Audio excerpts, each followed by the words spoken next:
Olá, tudo bem com você? Que bom estarmos juntos para darmos sequência ao nosso estudo do livro A Gênese.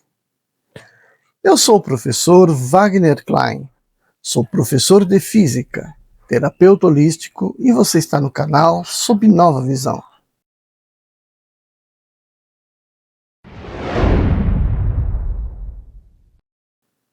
Hoje nós vamos para o item Deus faz milagres, pertencente aqui ao capítulo 13. Parágrafo 15.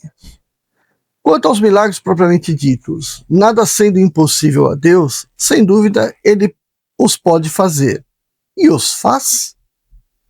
Em outros termos, derroga as leis que estabeleceu. Não cabe ao homem julgar os atos da divindade e subordiná-los à fraqueza do seu entendimento. Entretanto, temos um critério de nosso julgamento com respeito às coisas divinas, nos atributos do próprio Deus. Ao soberano poder alia a soberana sabedoria, de onde é preciso concluir que ele nada fez de inútil. Por que, pois, faria milagres? Para atestar o seu poder, disse, mas o poder de Deus não se manifesta de maneira bem mais impressionante pelo conjunto grandioso das obras da criação, pela sabedoria previdente que preside as suas partes mais ínfimas como as maiores, e pela harmonia das leis que regem o universo, do que por algumas pequenas e pueris derrogações que todos prestidigitadores sabem imitar? Que se diria de um sábio mecânico que, para provar a sua habilidade, desarranjasse o relógio que construísse obra-prima da ciência, a fim de mostrar que desfaz o que fez? Seu saber, ao contrário, não ressalta mais da regularidade e da precisão do movimento?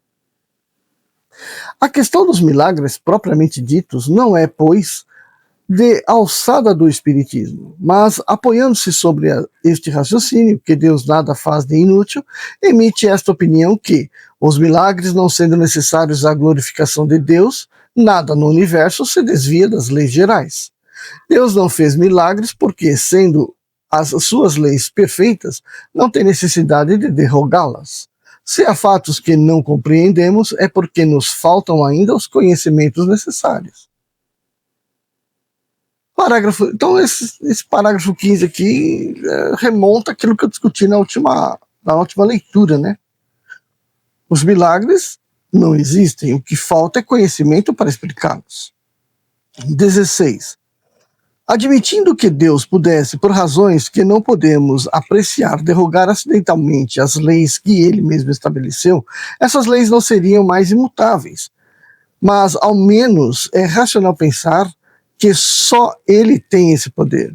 Não se poderia admitir sem negar-lhe a onipotência, que seja dado ao espírito do mal desfazer a obra de Deus, em fazendo, de sua parte, prodígios para seduzir mesmo os eleitos, o que implicaria a ideia de um poder igual ao dele. É, todavia, o que se ensina. Se Satanás tem o poder de interromper o curso das leis naturais, que são a obra divina, sem permissão de Deus, ele é mais poderoso do que Deus.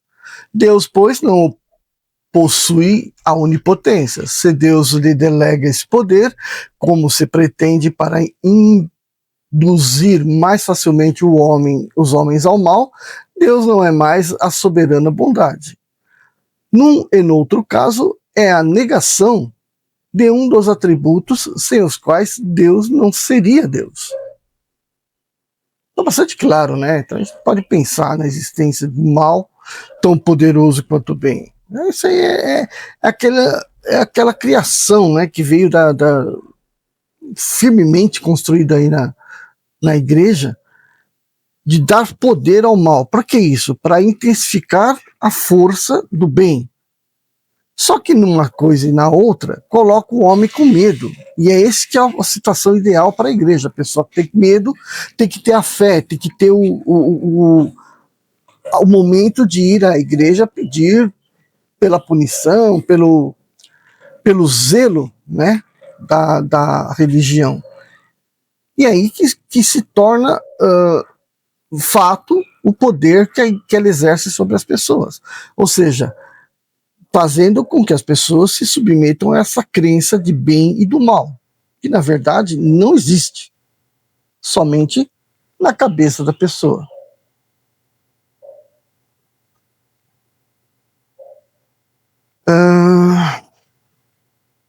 A igreja também distingue os bons milagres que vêm de Deus dos maus milagres que vêm de Satanás, mas como diferenciá-los?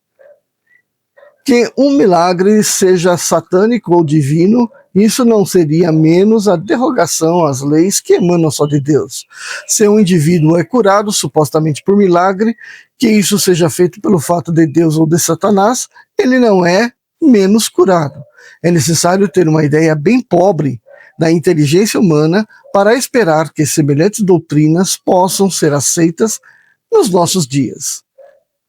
Estando reconhecida a possibilidade de certos fatos, reputados milagrosos, disto é necessário concluir que, qualquer que seja a fonte que se lhe atribua, são efeitos naturais dos quais espíritos ou encarnados podem usar, como de tudo, como de sua própria inteligência e de seus conhecimentos científicos, para o bem ou para o mal, segundo a sua bondade ou a sua perversidade.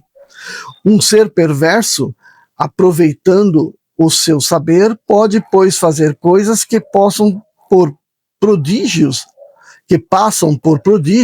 aos olhos dos ignorantes. Mas quando esses efeitos têm por resultado um bem qualquer, seria ilógico atribuir-lhe uma origem diabólica. 17. Mas, disse, a religião se apoia sobre fatos que não são nem explicados nem explicáveis. Inexplicados, talvez. Inexplicáveis é uma outra questão. Sabe-se as descobertas e os conhecimentos que o futuro nos reserva?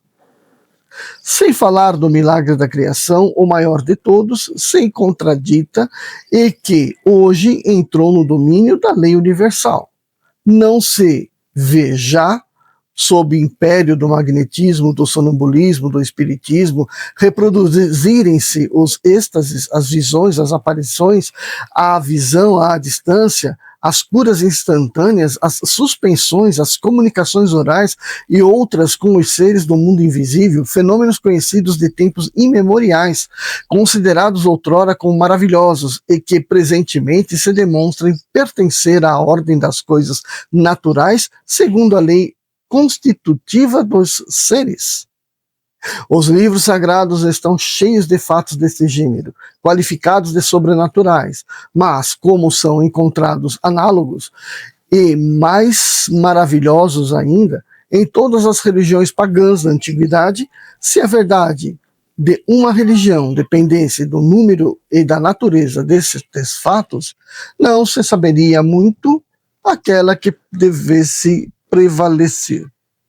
Então tá aqui, né? Esse item aqui está falando sobre basicamente o porquê, né? O porquê as pessoas acreditam tanto na existência do bem e do mal. Por quê? Porque falta desses conhecimentos de que tudo isso que sempre aconteceu, que sempre foi apontado pelas religiões como sobrenatural, como milagroso, são simplesmente derivações diversas da ação espiritual sobre a matéria. E que isso não viola nenhuma lei de Deus. Isso não é sobrenatural. Pelo contrário, é o saber usar essas propriedades a nosso favor, ao nosso entendimento. E não mais taxá-las de milagrosas. Certo? Se você gostou dessa conversa, deixa seu like. Se você não gostou, deixa seu like também. Ajuda a gente a trabalhar essas questões. Se você ainda não está inscrito no canal, se inscreve. Deixe um comentário. Divulgue na sua rede social. E assim a gente vai desenvolvendo esses assuntos, tá bom? Vejo você no nosso próximo vídeo. Tchau, tchau. Comece bem o seu dia, deve a tristeza tirar, e com somente alegria, Senhor.